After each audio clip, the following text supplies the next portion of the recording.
এখনো পর্যন্ত পুরোপুরি ঘুরে দাঁড়ায়নি দেশের অর্থনীতি, তাই তেমনটা পরিবর্তন না করে মুদ্রানীতি ঘোষণায় নেওয়া হয়েছে সাবধানতা।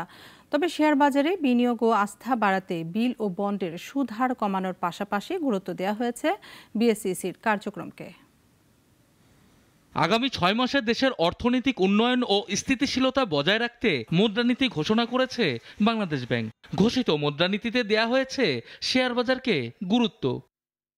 শেয়ার বাজার ইস্যুতে মুদ্রানীতিতে বলা হয়েছে, গেল 6 মাসে ডিএসই এক্স সূচক 2.3% কমার পাশাপাশি লেনদেন কমেছে 10%। এছাড়া সরকারি বিল ও বন্ডের সুদ হার কমায় শেয়ার বাজারে বাড়বে বিনিয়োগ ঝোঁক। সবচেয়ে বড় প্রভাব যেটা আমরা দেখতে পেয়েছি যে ব্যালেন্স অফ পেমেন্টে প্রথমবার আমাদের দেশে একটা পজিটিভ এসেছে এবং আমাদের যে ফরেন এক্সচেঞ্জ রিজার্ভটা সেটাও প্রায় $21 বিলিয়ন মতো পজিটিভ এসেছে। এন্ড সেখান থেকে দেখা যাচ্ছে যে ডলারের যে রেটটা সেটাকেও অনেকটু স্টেবিলাইজ করা গেছে থ্রু ক্রলিং প্রেগ থিওরি, যেটা নাকি বাংলাদেশ ব্যাংক নতুন করে অ্যাপ্লাই করেছে। সেটা অনুসারে বলা যায় যে যেহেতু সবকটা ইন্ডিকেটরই প্রায় পজিটিভ ইন্ডিকেশন দিচ্ছে, ওই দিক থেকে আবার দেখা যাচ্ছে যে ইন্টারেস্ট রেট যেটা নাকি বন্ডের 12% দিকে চলে গেছিল সেগুলো এখন কমে 11 নিচে চলে আসছে।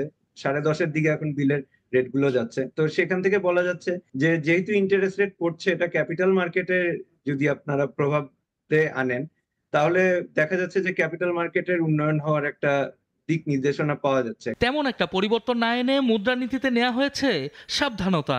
এছাড়া সংকোচন থেকে সম্প্রসারণ মুদ্রানীতির দিকে যাচ্ছে কেন্দ্রীয় ব্যাংক। এতে মুদ্রা বাজার ও পুঁজিবাজার দুই বাজারেই বিনিয়োগকারীরা পাবেন আস্থা। যেই পদক্ষেপগুলি তারা নিতে চেয়েছিল সেগুলো থেকে যে তারা পিছিয়ে আসছে মানেই হচ্ছে যে তারা সাবধানতা অবলম্বন করছে এবং জুনের দিকে তারা যে মনিটারি পলিসিটা দিবে সেটা আশা করা যাচ্ছে যে কন্ট্রাকশনারি থেকে অল্প একটু এক্সপেনশনারির দিকে যেতে পারে এবং সেদিকে নজর যদি আমরা দেই তাহলে আমরা আশা করতে পারি যে আমাদের মানি মার্কেট এবং ক্যাপিটাল মার্কেট একটা সুন্দর একটা মুহূর্ত পাবে। সাধারণ মানুষের সবচেয়ে বড় শত্রু হলো মূল্যস্ফীতি।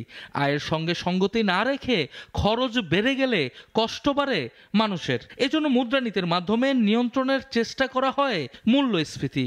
অন্যদিকে বিনিয়োগে আস্থা বৃদ্ধির জন্য নেওয়া হয় নানা পদক্ষেপ। সানি আহমেদ, নাগরিক, ঢাকা।